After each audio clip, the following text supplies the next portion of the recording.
Bonjour mon ami, je m'appelle Laurent, je fais des petites vidéos YouTube pour savoir un peu ce qu'ils pensent les jeunes. Parce qu'aujourd'hui on nous parle de tout et de rien, mais il y a un sujet dont on ne nous parle jamais. C'est qu'un jour ou l'autre, vous et moi, on va mourir. Et après, à votre avis, qu'est-ce qui va se passer quand on est mort? Ah, parce qu'on y va tous.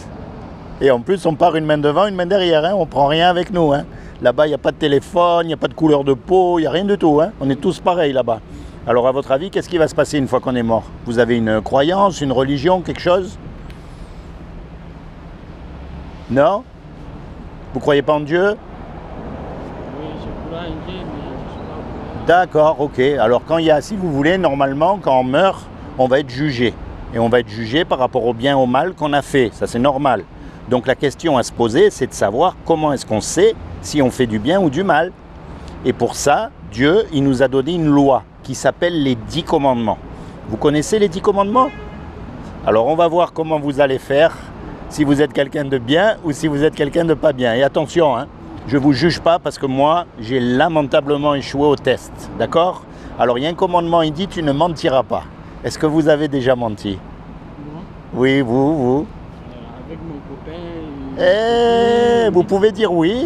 Oui. Comment on appelle quelqu'un qui a menti? Menti, c'est pas bien. Un menteur. Oui, mentir. Est-ce que vous avez déjà pris quelque chose qui n'est pas à vous? Moi? Et est-ce que vous avez déjà volé quelque chose? Oui, comme tout le monde. Non, je ne vole pas. Ah, jamais, même une petite chose? Ouais, c'est ma mère. Ah, voilà, ouais, c'est ça. Est-ce que vous avez déjà regardé une femme pour la convoiter? Est-ce que vous avez déjà regardé une image pornographique? Une femme toute nue qui fait des choses avec... Ah, grâce au téléphone, oui. Vous savez pourquoi elle est belle, cette loi? Parce qu'elle montre qu'on ne peut pas se juger les uns les autres. On est tous pareils. Il n'y a pas un homme qui pourra dire qu'il n'a jamais menti. Il n'y a pas un homme qui pourra dire qu'il n'a jamais pris quelque chose que ce n'est pas à lui. Il n'y a pas un homme qui pourra dire qu'il n'a jamais regardé à une femme. On est bien d'accord? Avec des idées dans la tête, hein? Parce que tu as le droit de regarder comme ça, mais bon. Tu vois ce que je veux dire? Donc quand on meurt, on va être jugé par rapport à cette loi-là. Mais si on nous juge par rapport à cette loi-là, on va être coupable ou innocent? On va être coupable. Et si on est coupable, on va au paradis ou en enfer?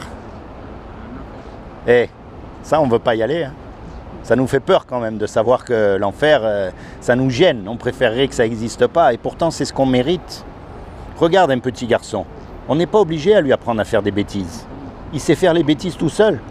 Ça veut dire que le péché, il est en nous depuis toujours. On a été créé, conçu dans le péché, depuis le ventre de notre mère. Ça, c'est la mauvaise nouvelle. C'est ce qu'on mérite. C'est l'enfer. Mais maintenant, Dieu, c'est un Dieu créateur. Il a tout créé.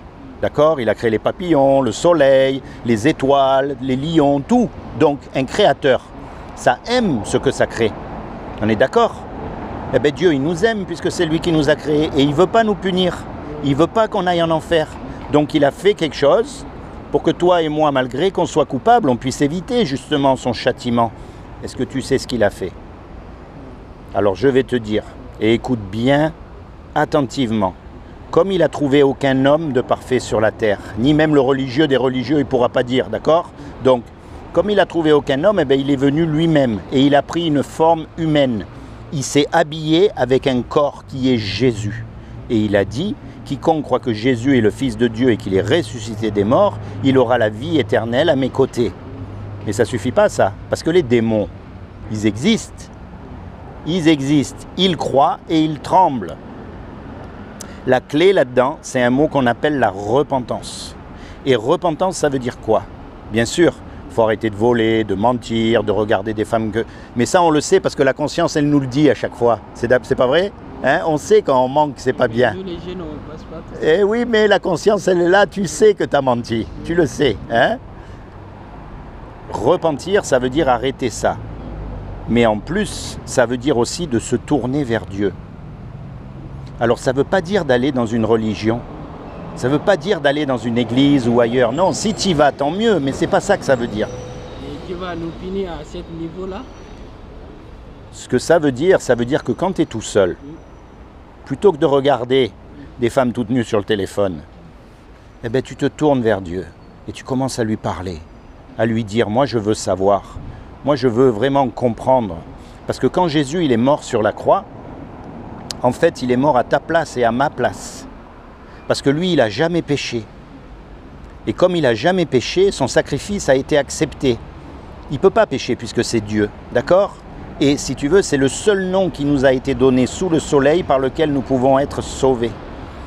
Jésus, c'est le seul sauveur. Donc si tu acceptes ce qu'il a fait sur la croix pour toi, tu seras sauvé. Mais à partir de ce moment-là, tu commences à lui parler, tu commences à avoir une relation personnelle avec lui. Parce que je vais te dire une chose, tu connais la religion. La religion, tout le monde c'est pareil, tout le monde pense pareil, et si tu ne penses pas comme eux, hop, ils te jettent, ils te chassent, et il y en a même qui te tuent. Et ça, c'est pas bon. Mais tu es unique, il n'y en a pas deux comme toi.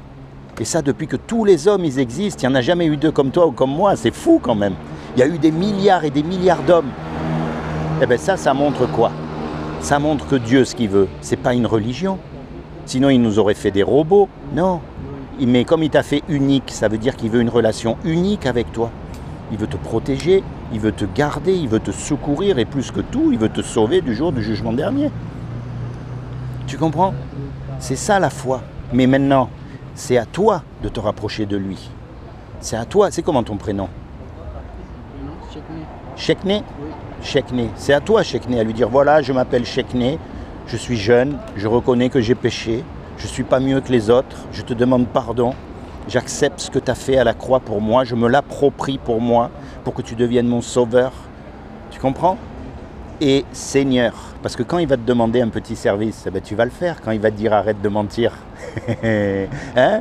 Et oui, ou alors, allez, stop le téléphone là, ça suffit les femmes toutes nues sur le téléphone, tu vas le faire. Tu vois ce que je veux dire? Et oui, c'est important, Sepné, ce que je te dis, parce qu'on va tous mourir et on ne sait pas quand on meurt. Je te souhaite de vivre très longtemps, mais tu peux partir tout de suite, là, dans 5 minutes, moi aussi. Il faut être prêt, parce qu'après, c'est trop tard, on ne peut pas revenir. Seigneur Jésus, je te demande vraiment que tu bénisses Sepné, que tu rentres dans son cœur, que tu te révèles à lui comme son sauveur et son Seigneur, que tu lui accordes le désir de son cœur, et plus que tout, que tu lui permettes de rentrer dans sa destinée éternelle, afin qu'il soit sauvé, lui et toute sa famille. Parce que si toi, tu es sauvé, eh bien, tu vas être la porte par laquelle ta famille peut être sauvée. Parce que c'est toi qui vas leur parler de Jésus. Tu vas parler à ton père, à ta mère, à tes frères, à tes sœurs, à tes amis, tout le monde autour de toi. Et grâce à toi, ils peuvent eux aussi être sauvés. Le salut, c'est pas nous qui pouvons le gagner. Parce que c'est trop tard. On a fait des bêtises déjà et on ne peut pas retourner en arrière. Tu comprends ? Mais par contre, si tu acceptes Jésus, tu seras sauvé. C'est très important. D'accord? Tu penseras à ce que je t'ai dit? Hein? Pas comme les hypocrites devant tout le monde à faire le religieux. Non, mais quand tu es tout seul, tu te rapproches, tu lui parles. Et tu verras, il se révélera dans ton cœur. D'accord? Tiens, en souvenir, je vais te laisser ça, comme ça tu te souviendras de moi. D'accord? Sois béni, mon ami. Sois béni.